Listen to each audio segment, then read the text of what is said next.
All right. Hey, folks, listen. Quick history lesson. I'm going to talk to you about black and white, all right, pertaining to our skin color. Um, you're a black man like me, black woman. You look at your beautiful brown skin. Have you ever wondered how it came to be that you've been called black? And of course, we all have white friends, white relatives. We have white people that we work with, we love, and all of that stuff. Now we call them white, but really and truly, when you look at their skin color, it's more like cream, right?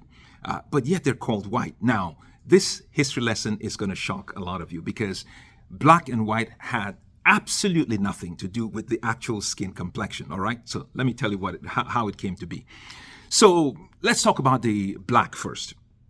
1347 in the port of Messina in Sicily, October. It's a port city, of course, so ships come in to dock on a regular basis. And typically, see, I was born in a port city, so I know how it is.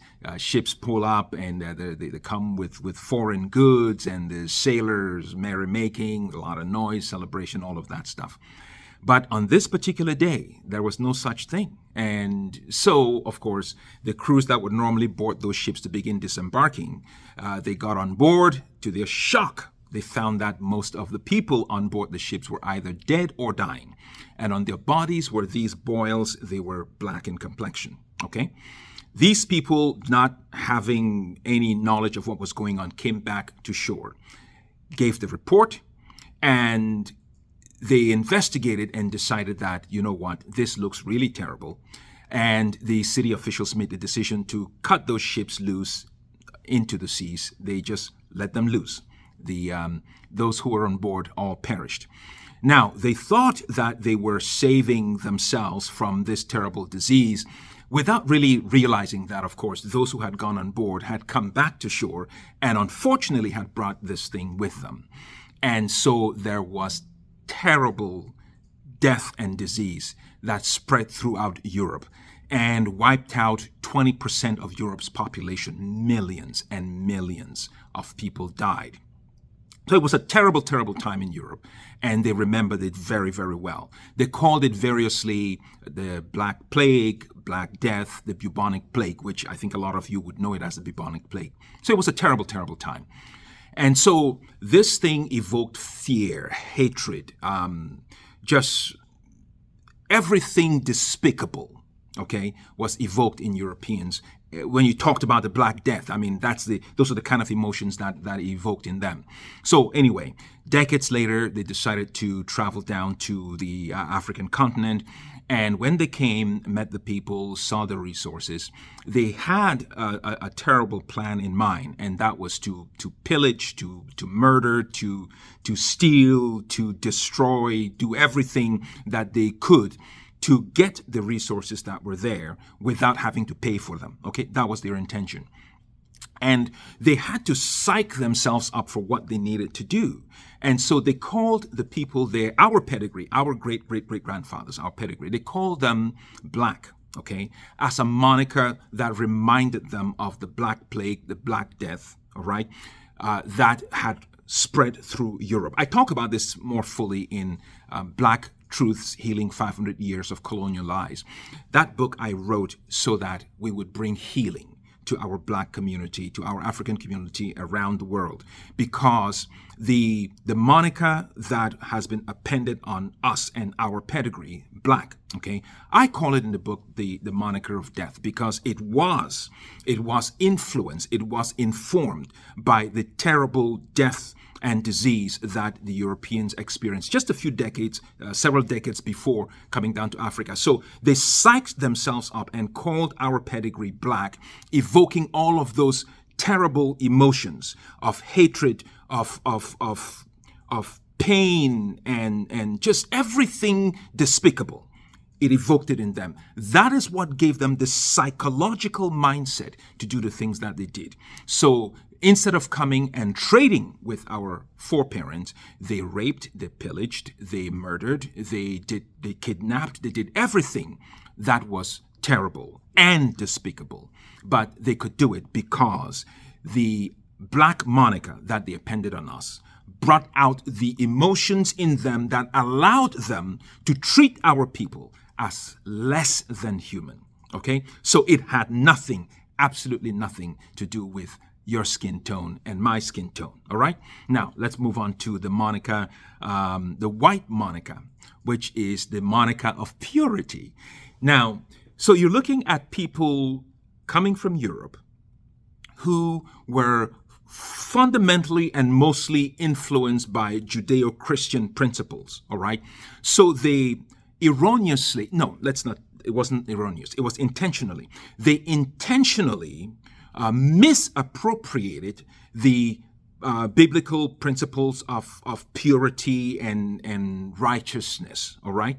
And, of course, the Bible talks about, God will cleanse our sins and make us as pure as snow, as white as snow. So these are the principles that they appended to themselves, seeing themselves as the pure people, the righteous people, the people who were without fault. They were able to psych themselves this way. Okay, and so in so doing, call themselves white, even though they know now that they're not white, but they called themselves as such. So this is what they successfully did. They imposed what I call in the book a chasm of impossibility. All right, because if they recognized our skin tone as brown and recognized their skin tone as something closer to cream. Naturally, see, when you mix cream and brown, there are commonalities. There are properties in them that make them relate to one another. But when you take black and white, they are almost diametrically opposed. They are so different that black can never be white and white can never be black, thereby imposing this chasm of impossibility where they saw themselves as pure, as good, as kind, as enlightened, and the Africans, our pedigree, as primitive, as inhuman, as vile. So in so doing, they created such a demarcation. Of course, it was simply psychological because it's not true. It's simply psychological. But it has worked for hundreds of years, even up to today. Because everything negative and defamatory, everything terrible and despicable was black. And everything aspirational, everything great, everything wonderful, everything desirable was white. Okay? That is how the monikers of black and white came to be. Still have absolutely nothing to do with our skin complexion.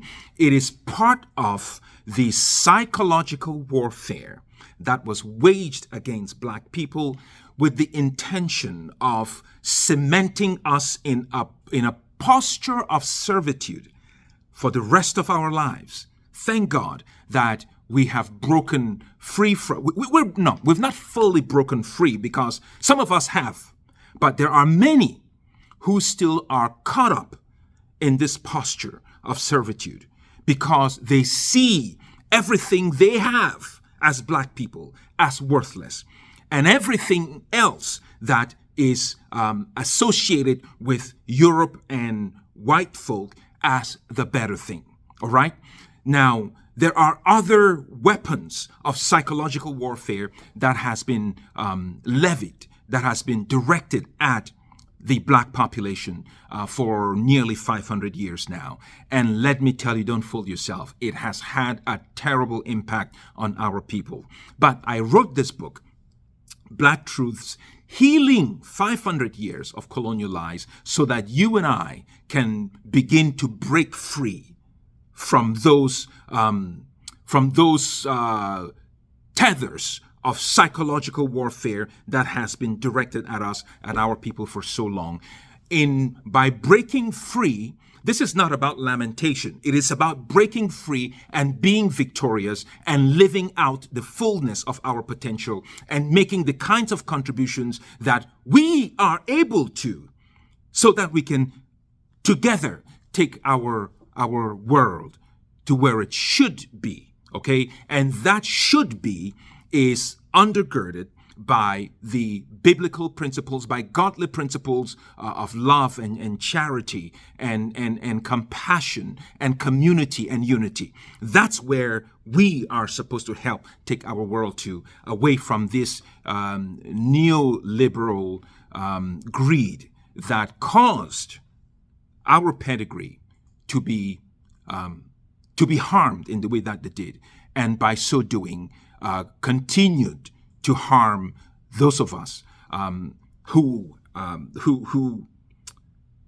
come from Africa. All right, whether you are an African, first generation like me, or 4 or 5 generations back. I think it was Peter Tosh who said rightly, doesn't matter where you come from, friend. As long as you're a black man, as long as you're a black woman, you're an African. So get the book, Black Truths, Healing 500 Years of Colonial Lies. There are so many of these truths in there that are they're in there so that you and I can break free from this psychological warfare that continues to impact us, and we can now soar and be all that God designed us to be. Anyway, God bless you. Share this video, like it. I invite you to leave your comments below, but keep in mind, your comments must be uplifting, must be positive. If they are influenced by hate, we will shut them down. All right? This is not about hate. This is about living out our potential. All right? Get the book, and I invite you into this conversation. God bless you.